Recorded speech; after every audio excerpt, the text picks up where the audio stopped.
Okay, so welcome to topic 1 in financial accounting. Topic 1 and topic 2 and topic 3 will be theoretical.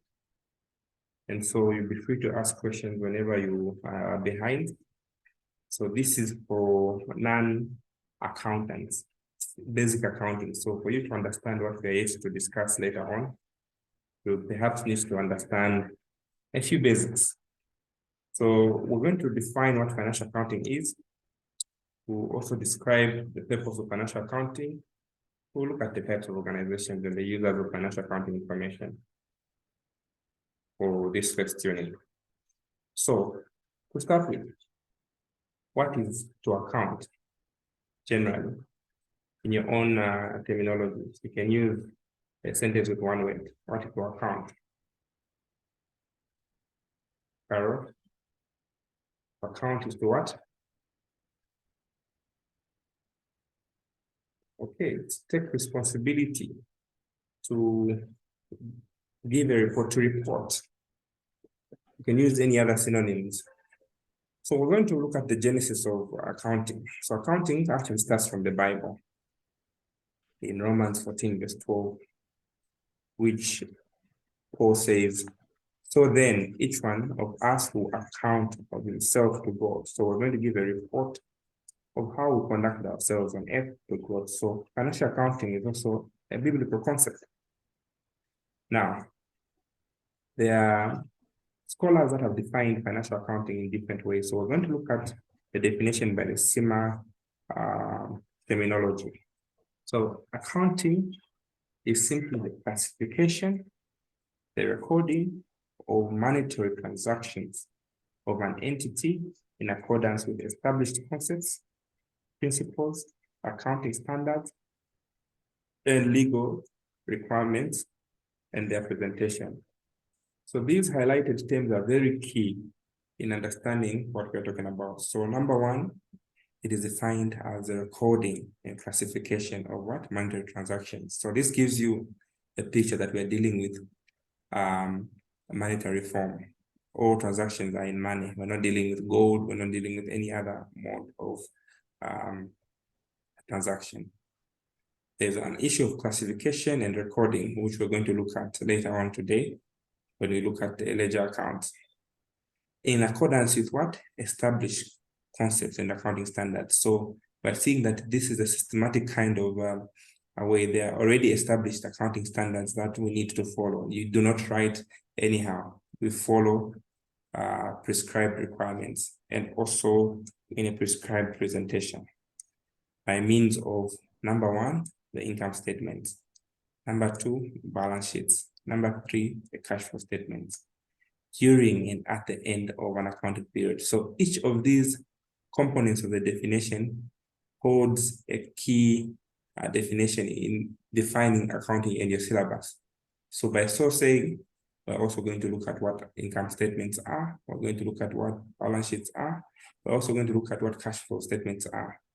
Now, these these statements are recorded as at a particular period or during or at the end of an accounting period. So you need to understand this definition. All right. So as we look at accounting or the purpose of financial accounting, we must take cognizance of the following. Number one, what assets does a company own? So for a layman, what a company owns are called assets. Who the company owes is our creditors.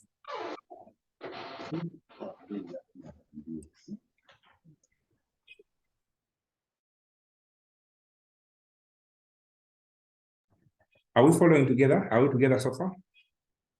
So the people who the company owes are called what? Creditors. So these are key terminologies that will guide you. It's a principle, it's a foundation for this course. The assets that the company owns, these are called what? This is the assets that we have. Of course, I'll explain in depth. Assets could be either current or non-current. Then who is how the company is financed. So we're going to look at the company, the way it's financed, whether we're looking at retained earnings or we're borrowing getting loans, debentures?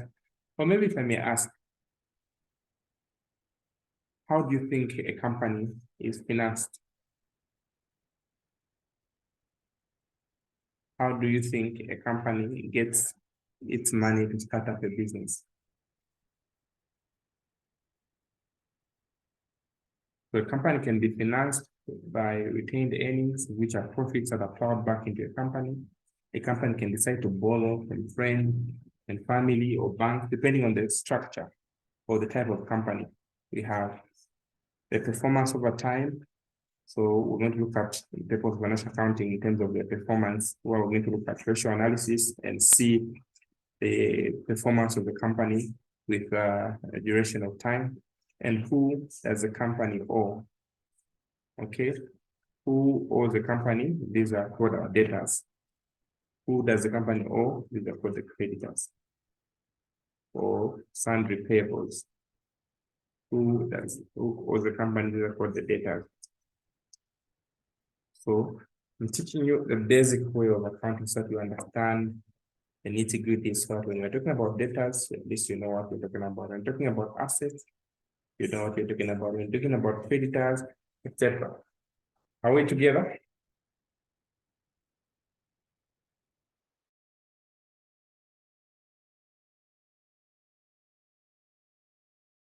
Okay, so we now go into the purpose of accounting.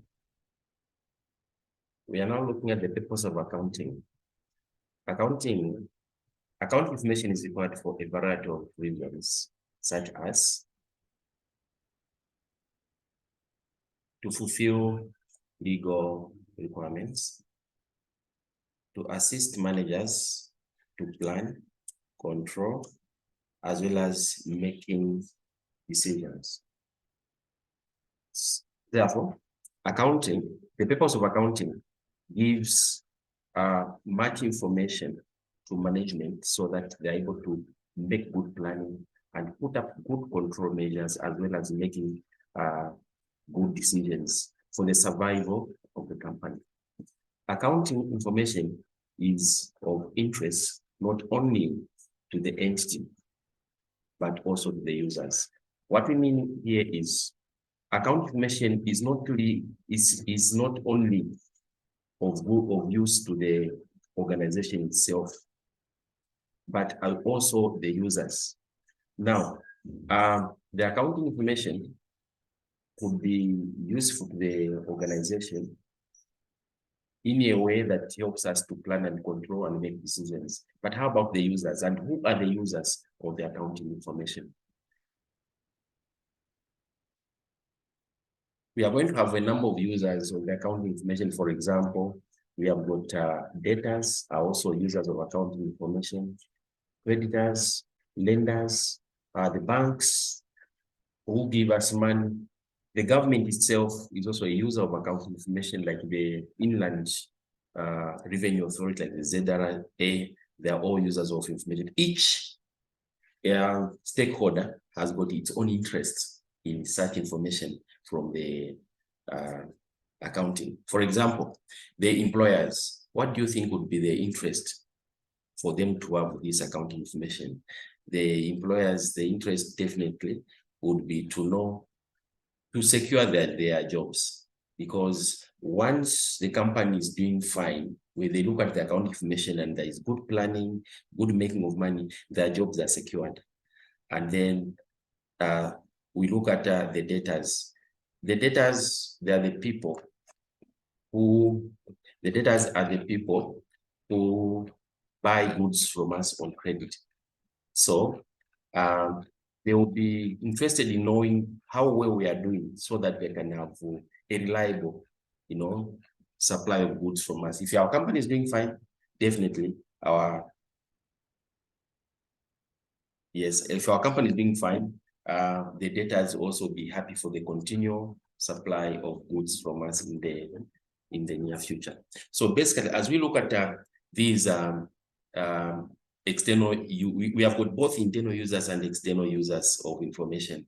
Under internal users, this is where we have got the managers, the directors, auditors, and employees, and they have got their own interest in the information that we have. For example, the employees, like I've said, they are trying to look at the survival of the company, such that their jobs are guaranteed and they are, meaning their salaries and other things, the benefits they get from the business are guaranteed for them. We look at the shareholders. These are the owners of the company. Definitely for them, their interest in the organization are the profits, security of their investment, and the survival of the company, so that they're guaranteed of their, dividends and the capital gains that they are supposed to get from the organization. We have got other people like the potential investors. These are still shareholders. These the people with financial muscle who would want to push in more money in the business. So they're also interested for this information. Employees, like I've mentioned, job security, salaries, and so on and so forth. Those are their interests. Trade unions. These are the people that try to bargain for better conditions of service for their employees. So the more they look at the books of accounts, the financial information of the particular information, it's very easy to have bargaining power. If the company is making good profits, they have good bargaining power, so that at least they bargain well for their employees. Customers, these are the people that buy from us. Their interest is continuous supply of the products to them. Once a company is doing fine, they are guaranteed that one day or any other day, good will be supplied to us. There is customers are interested, will be very much interested to see the company that it's a going concern, meaning the business will continue ongoing for foreseeable future. Suppliers are also users of accounting information. Suppliers are the people that we buy from. Okay, once they are guaranteed of our well-being of the business, meaning they will be guaranteed of us paying them the money, and they will have the if we have got good financial position, our books are okay and we are doing very fine. They will be assured that our health financial position will be able to bring up good payments of money for their goods. Competitors are also an integral party, the users of accounting information. And in that, in this world of competition where we are, new things are coming, and there is innovation, there is product differentiation, and so on and so forth. So the more we, as the owners of the company where we are doing business, we have to put a proper competitive, advantage, so that we're able to make more profits than our colleagues. So we need to come up with a better way of competing. So competitors, they usually give a race to us, so that we are always up to date with the products that we are selling and the services that we are offering, so that our products as well are appreciated. The government agencies like the ZRA and other organizations, as well as when you look at the ZRA, the government is interested in doing what? Tax, for us to pay the tax. So the more we make the profits for the organization, the government is also assured of getting income from our business as well, which the government will later use for the development of the country. Managers, as the users of accounting information, they have to find means and ways of making the company propel, to make more profits and to make informed decisions, which will make sure that the company is making profits to survive. So the managers, many use for this information is to aid in planning, controlling, and managing the company. Once the company is managed well, there is an assurance that to make good profits and good decisions will be made. The board of directors will also be interested. The board of directors will also be interested in ensuring that the information that is available that we get from the accounting information is used by the managers well, because the board of directors will have to check as to how well the managers have used the accounting information to develop the company and make good profit. So they are going to put up things like monitoring, controlling, performance evaluation, as well as trying to ensure that the company is able to follow the laid down rules in the running of the affairs of the organization, like the legal information as well. The banks and the lenders, for a business to survive, there could be, it may not have all the funds that it requires for the business to run successfully. The company may organize funds from, it may outsource, it may look for funds to inject in the business from other sources. And the banks are one way of trying to boost up the financial muscle for the business, where the company can go and borrow the money and then use it to inject in the business for the purpose it is looking the money for.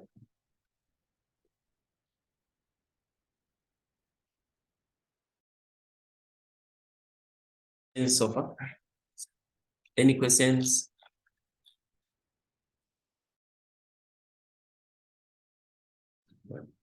Any questions, if at all there are any? Are we following the concepts?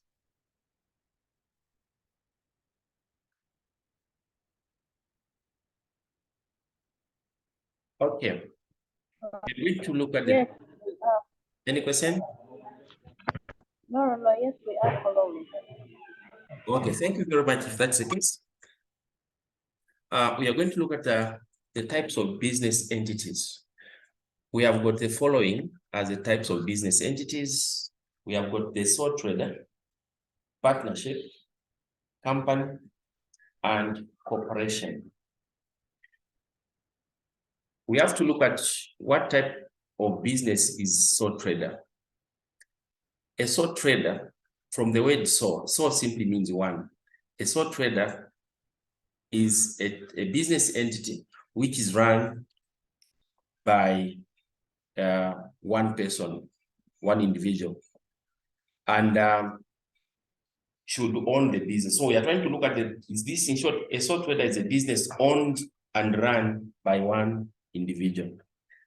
The owner has to look for the sources of money. The owner has to put up all the logistics that he wants to do to manage his business. A sole trader can employ a few employees to assist him or her in running the business. We are going to look at the advantages and disadvantages of operating a sole trader.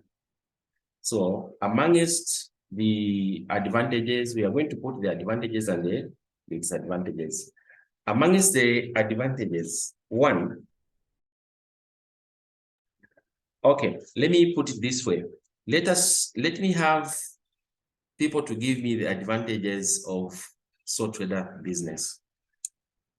Can I have the advantages of sole trader business from your angle?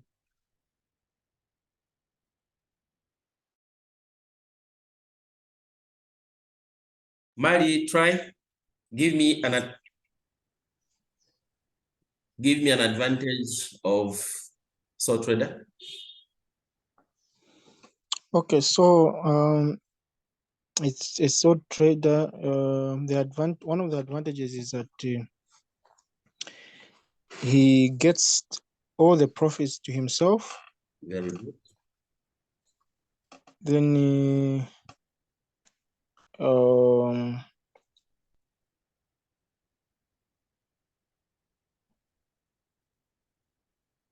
Two, give me another one. Maybe Ashrita, give me one. Another one.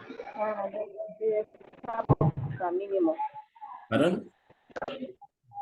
The setups are minimal. Not much clear. Setup costs are minimal. Setup costs are minimal. Okay. Setup costs are minimal. Okay. Let me have Madam Mwansa to assist us with one. Advantage of a sole trader. Because the owner is the sole proprietor, so I think decisions are made a little quicker. So there's less bureaucracy. Very good point. Let me talk to the other one to be given by Carol Tembo.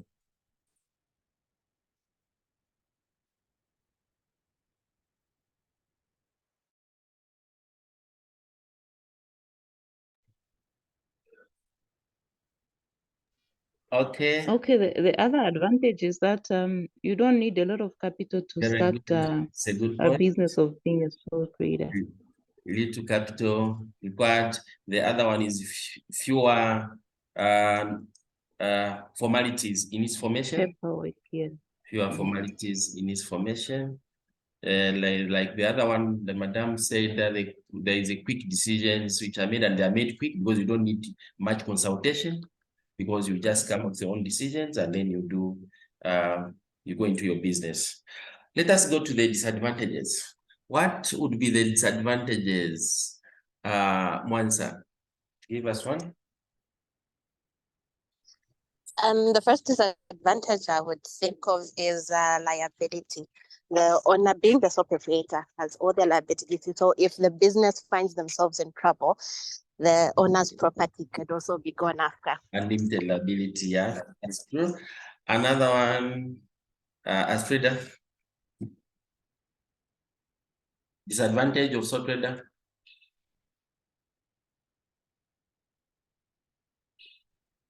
If let us put up this one. For example, if the owner is sick, the business suffers. If the owner dies, usually these are the businesses that we have been seeing that but yeah, that person was really doing very fine. Now the business is normal because of sole trader proprietorship. So when the owner dies, there is no continuity, lack of continuity when the owner dies. Okay, and due to the fact that the sole trader makes decisions by himself, he may make wrong decisions which may ruin the business. So possibility of making decisions that may affect the business. Possibility of making wrong decisions that may make the business fail to do well. So basically, these are the disadvantages and advantages of sole proprietorship. You have to know this because you have to look at the various business entities. So on the side of the sole trader, these are the business advantages and disadvantages that you may come across. We now move on to the partnership business. A partnership business is one which is run by more than one individuals. Okay, a partnership entity is a very similar to sole trader entity, except that there must be at least two owners of the business. So it's run by more than one people. Partners often grow out of a sole trader entity. Okay, now how are we trying to look at this point that it grows from a sole trader? A sole trader may start a business alone.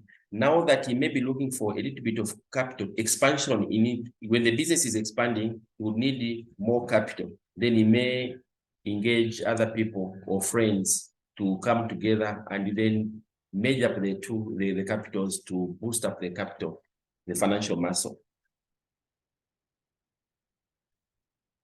Okay. So when you look at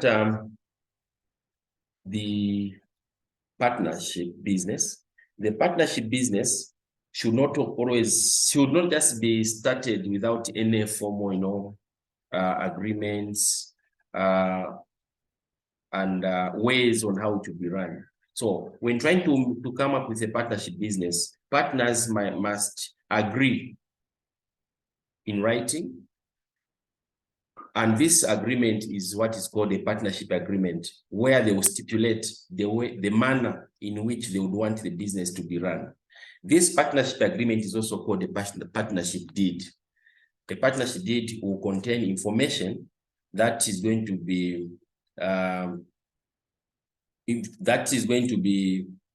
that's going to govern the running of the business. So it's going to have information such as how much capital, how much money each partner would bring in the business. It will also have information, for example, how much interest on capital will be charged on each partner, interest on capital, or on each partner's capital, how much interest on capital will be charged. That is, it could be a percentage or physical amount. It would also bring in information how much interest on drawings will be charged. Interest on drawings that will be charged on whatever amount of money or whatever amount of goods a partner has collected. It is also going to stipulate, okay, what type of jobs they'll be doing, which partner will be doing which type of a job, so that there should be that which we call division of labor. It helps in trying to make each partner be able to do one or two things, and how many hours they will be spending at work, and the manner in which they will share the profits and losses. There should be a percentage or ratio in which the profits and losses will be shared amongst the partners. We're now going to look at the partners as what advantages, the partnership business, what advantages has it got and what disadvantages has it got. So I may push it to you people. Would you help me with the advantages of the partnership business? Advantages of partnership business? I think I could say, because the partnership stems from a sole trader kind of arrangement. In this case, you're going to partner with one more person. So there's a bit of continuity after someone passes or you're unwell or any other kind of eventuality. That's a good point. Continuity is guaranteed if one passes on. The next point, what could be the other advantages? Any one of you can pick up advantages? It has less paperwork Less to start a business. To start a business compared to these others like the company and corporation, correct? Less paperwork. Then the other point, what could be the advantage? So there's also financial muscle. Yeah, mutual financial capital. The capital is because there is a pool of resources, so there will be a much bigger capital to help run business on much advanced services or products, so that the business could expand. What could be the other points? Basically, the points that we are given, they are very, very good points. We have to look at a few more. Like, for example, there is a pooling of skills. This is where we are saying there is what division of labor, which is good. Pooling of financial resources, that's a point. Risk sharing. A business is a risk, and then when these risks are shared, it means that the risk levels are coming down. Okay, there is no need of auditing in a partnership business, and there is no need like making published, accounts like it is done in companies. So the information that you are going to keep for your account is for yourself and not for other people to be disclosed to other people. Okay. That is no disclosure No need to disclose to the public. The form of the accounts are not regulated. That is another point. They are not regulated. You can prepare them the way you want them to be prepared. Okay. It is easy to increase or reduce capital because you are the own bosses. So it's very easy for you to increase the capital as well as to reduce the capital. So with the points that you gave up there, they are very correct. That is how those are the advantages of the partnership business. Let us look now on the side of the disadvantages. What do you think are the disadvantages in partnership business? The disadvantages. Anyone can give, Madam Carol.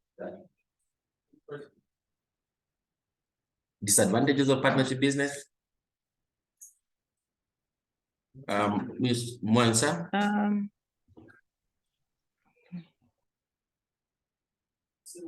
Come up with anything that you think that this one, it could be a point that can be a disadvantage. Srida,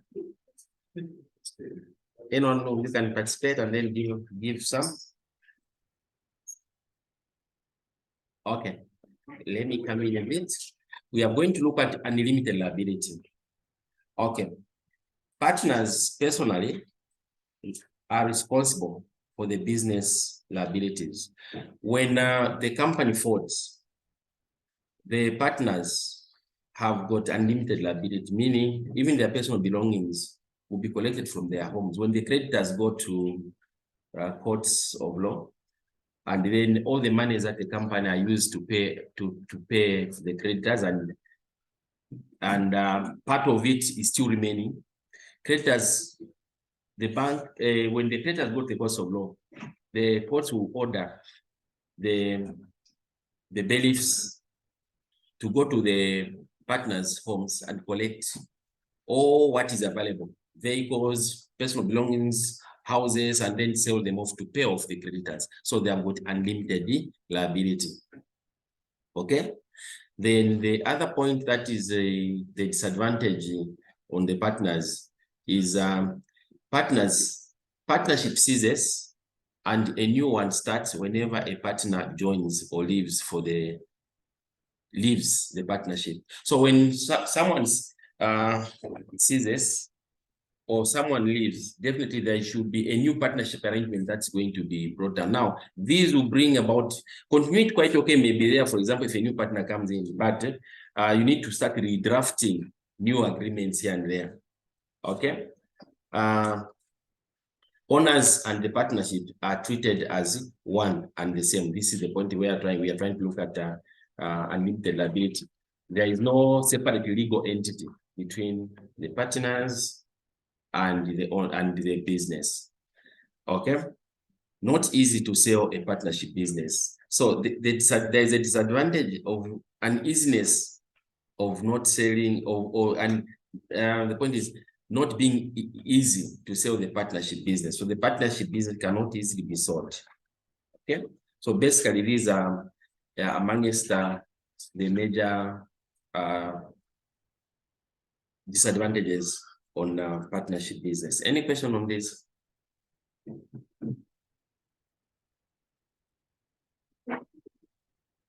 Any question on disadvantages of partnership business?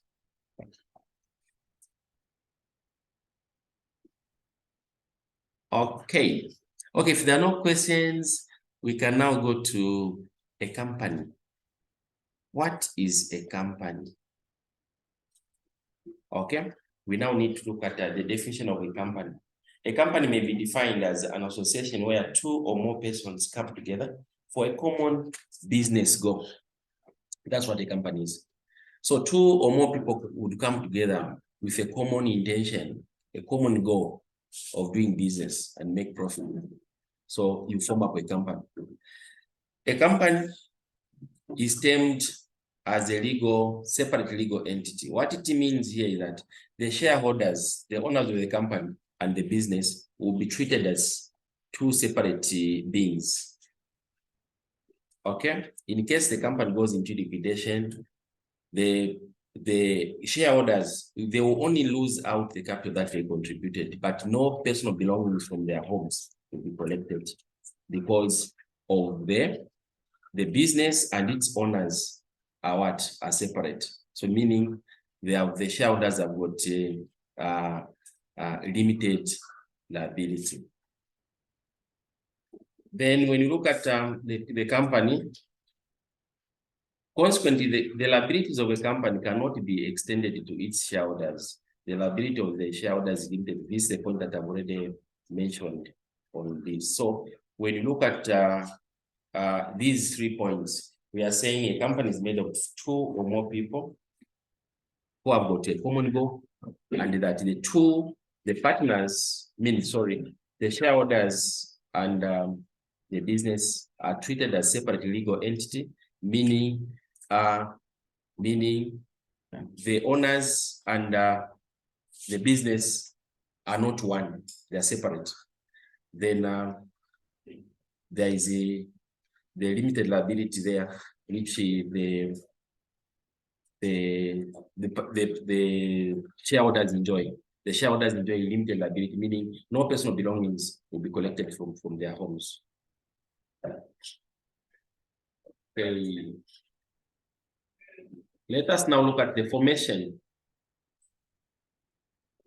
of limited companies. Formation of limited companies. Under the Companies Act, number 10 of 2017 of the laws of Zambia, Article 6, a limited company can be A, public company, or B, a private company. Up to that point, do we have any comments or any point that we need us to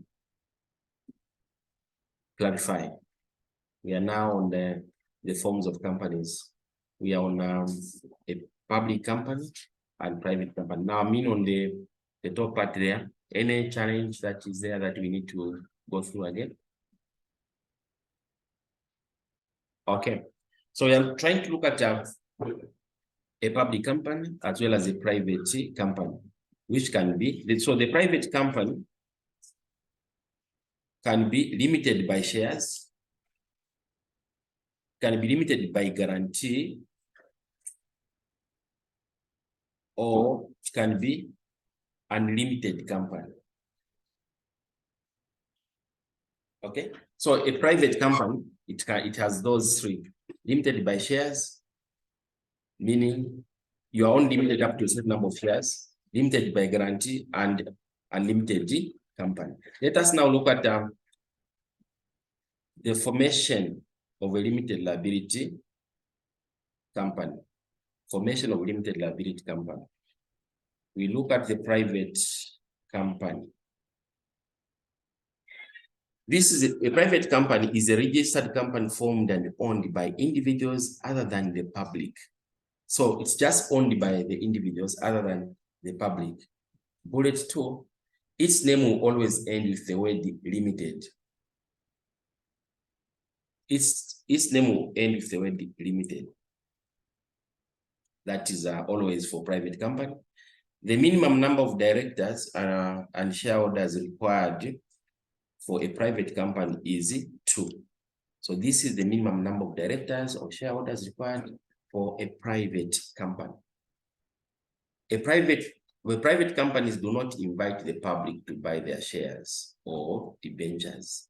They don't invite the public because they are private.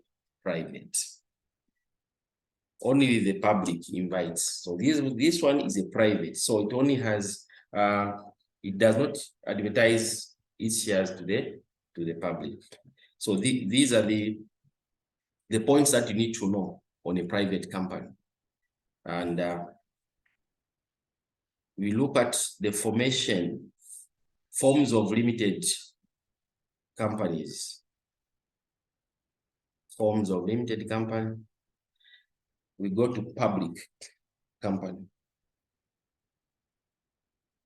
This type of a company can invite the public to buy its shares. It can therefore list its shares on the stock exchange. What is to list the shares on the stock exchange? Is to let the shares be sold at the stock exchange. A stock exchange is a secondary market where shares are sold. So a public company would take its shares to the stock exchange for them to get, sold out to the general public.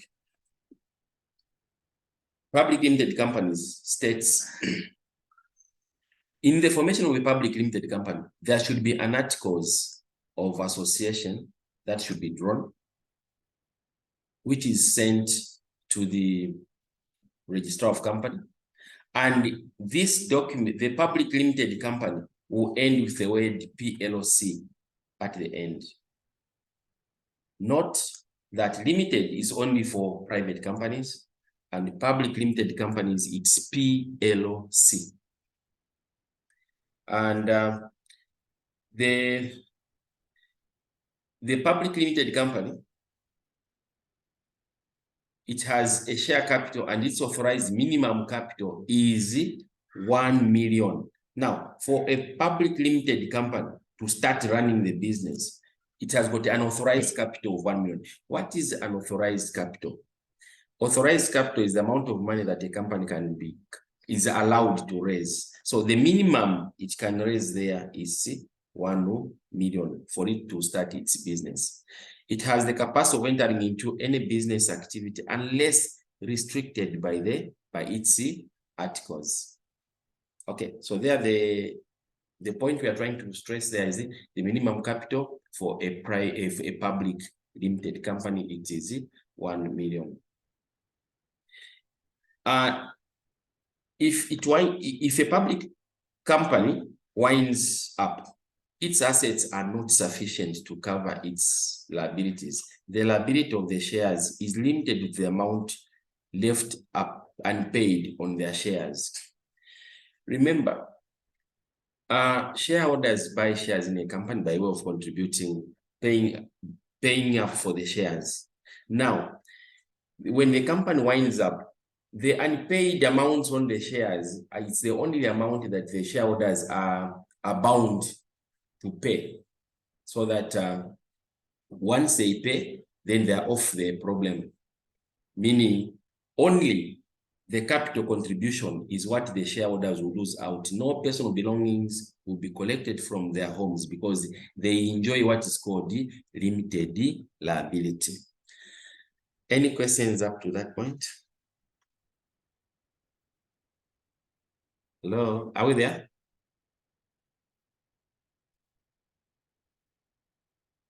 Yes, we are here. Okay, thank you. Any challenge or any question or clarity on one of this, any area there? Okay.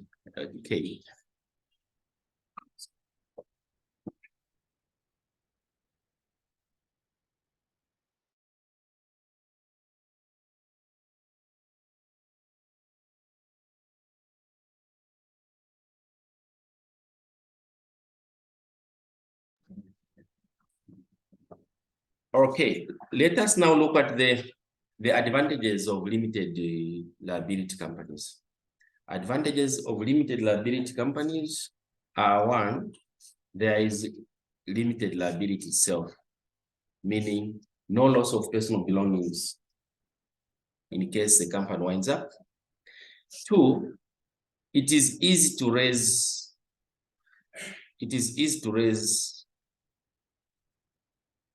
finance from many shareholders across the country.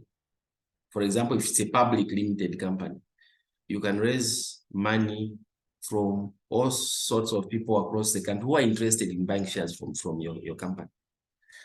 Then three, there is no limit on the number of shares that should be in a particular company. It's open, no limit. Four, there is a separate legal entity, meaning the owners and the company, they are regarded as two different beings. Okay. The other point is there are tax advantages to being a limited company. Okay, meaning you can take advantage of paying lower taxes if you're a limited company than if you're just an individual. The other point is it is relatively easy to transfer shares from one person to the other. There isn't much problem for limited companies because if, for example, I had shares in Chilanga Cement and I want to sell them, it's very easy just to sell them off to another person because there is that easiness in the transfer of ownership of shares in one company to another company. Then the other point is it is easy to get big loans from companies because a company is regarded to be something big that it can easily be able to pay back the money without any challenges. So there is that easiness of getting loans from the banks. We now go to the disadvantages of limited companies. Disadvantages. So when you look at the disadvantages there, we can see what do you think are the disadvantages of limited companies? Yes, we are there. What do we think could be the disadvantages of limited companies? Okay. I think the first one would be bureaucracy. Yes. In the way the company is formed. Okay. The other one. Another point. If you look at the companies, there is need for the companies to be audited in. So we are going to have a cost. All public limited company, they have to be audited by external auditors. So external auditors also have to be paid money. So to us as a company, it's a disadvantage. Okay. Then there is also need to publicly disclose financial information. You have seen at times in newspapers, the Daily Mail, they will publish the audited accounting reports, maybe for Chilanga Cement, for all those companies that are listed on stock exchange. They are listed in the newspapers. And there are times when you go to, as for example, banks, you find even on the walls, they have put the trading account, profit and loss account, and the balance sheet for the public limited companies. So now there is no that need of disclosing information. There is no secrecy in information that prevail in that particular company as regards to financial information. Now, this means that anyone, including the competitors, they will see your information. They can see how well or bad a company is performing. And they may even take advantage of you in trying to do the business with them. Okay, so we are trying to look at disclosure, publicly disclosure, no need of publicly disclosing the information there. Okay. Then public limited companies, they have to comply to financial statements. There are these what we call international financial standards. Each and every company is supposed to follow the standards. So, for example, Chilanga Cement's financial statement and maybe Mopani, they will follow the same principles in preparing financial statements. For example, the income statement, they are going to follow the same standards. There's no need, there is nothing to say this company uses different standards and this company uses these different standards. Okay, so you have to comply to the legal requirements. So if you drift away from that, it's a case. So you have to comply and ensure that all what you are doing is within the legal framework of accounting. Okay, share issues. The other point is share issues regulated by law. For example, it's difficult to reduce share capital, okay, because it is regulated by law. Reduction of share capital is difficult. At times, even increasing of the share capital at times it's difficult. So basically, these are the advantages of the public limited companies. Any questions? So,